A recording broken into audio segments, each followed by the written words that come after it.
So hello and as always, welcome back to Learning MG. So many of you have been asking me if I should actually choose between the Rolex CMT Master 2 and the Casio G-Shock. So here we've got both of them. I personally wouldn't like to choose between the two of them because they are both great. They both tell time like many of you say, but it is true that they are very different actual models. So I use both of them. It is true that my Rolex is getting some wrist time right now, and it is true that it's getting a little bit chunkier and with more scratches, such as the G-Shock you can see over here.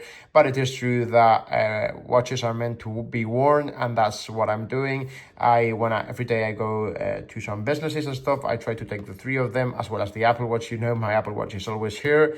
It hasn't got any battery right now, but it is true that I use them quite a lot.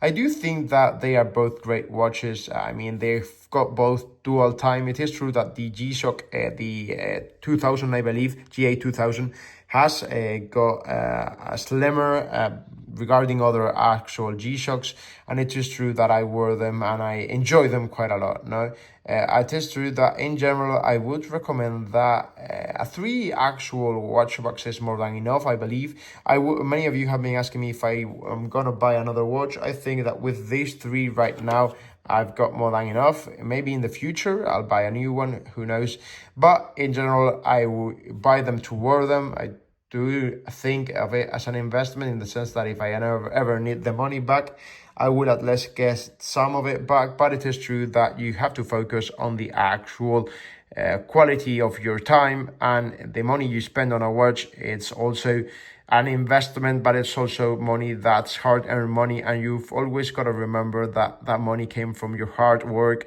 whether it's doing videos, whether it's working at a shop. So I do think that for now, the time for me to buy newer watches has gone on halt, at least for the next few years. Who knows in the future, but for now, that's how it's going to be.